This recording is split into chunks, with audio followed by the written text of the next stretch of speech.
నరేంద్ర మోదీ ప్రభుత్వం ప్రతిష్టాత్మకంగా చేపట్టిన ఆకర్షణీయ నగరాల ప్రాజెక్టులో తొలి జాబితా విడుదలైంది. దేశవ్యాప్తంగా 97 నగరాలు పోటీ పడగా ఇందులో 20 నగరాలను కమిటీ ఎంపిక చేసింది. ఒడిశా రాజధాని భువనేశ్వర్ తొలి స్థానం దక్కించుకోగా పుణె, జైపూర్ తరువాత 2 స్థానాలు సంపాదించాయి. ఆంధ్రప్రదేశ్ నుంచి విశాఖపట్నం 8వ స్థానంలో నిలవగా 14వ స్థానాన్ని కాకినాడ దక్కించుకుంది. ఆకర్షణీయ నగరాల అభివృద్ధి కోసం 3 లక్షల కోట్ల రూపాయలు కేటాయిస్తున్నట్టు కేంద్ర పట్టణాభివృద్ధి శాఖ మంత్రి వెంకయ్య నాయుడు తెలిపారు.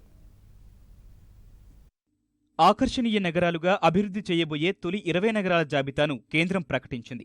ఆకర్షణీయ నగరాలుగా ఎంపికయ్యేందుకు 97 నగరాలు పోటీపడగా వాటిలో తొలి 20 విజేతల్ని కేంద్ర పట్టణాభివృద్ధి శాఖ వెల్లడించింది.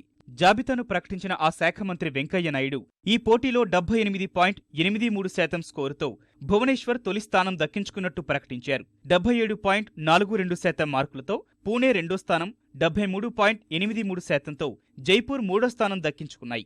ఆంధ్రప్రదేశ్ నుంచి 61.12% స్కోరుతో విశాఖపట్నం 8వ స్థానంలో నిలవగా 58.19% మార్కులతో కాకినాడ 14వ స్థానం దక్కించుకుంది.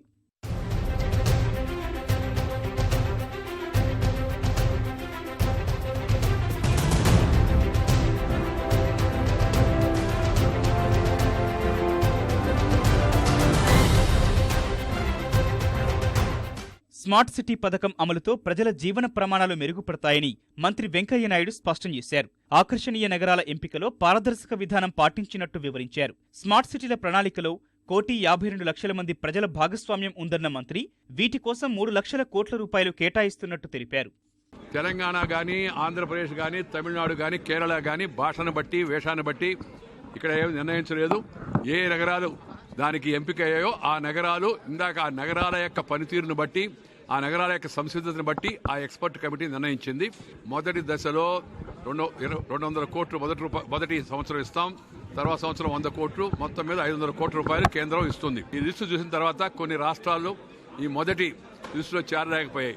వాళ్ళ కోసమని నేను ఒక ప్రత్యేక ఏర్పాటు చేశాను. ఏమిటంటే ఏ రాష్ట్రాలైతే 20 తర్వాత మొదలయ్యాయో వాటికి ఒక అవకాశం ఇచ్చి వాళ్లను ఏప్రిల్ లోపల ఆ నగరాల యొక్క ప్రణాళికలను మెరుగుపరిచి సంసిద్ధతగా తయారైతే వాళ్ళ విషయం కూడా పరిశీలించవచ్చు. ఎక్కువ ఆలస్యం లేకుండా ఏప్రిల్ మొదటి వారంలోనే అని ఒక నిర్ణయం తీసుకోవడం జరిగింది.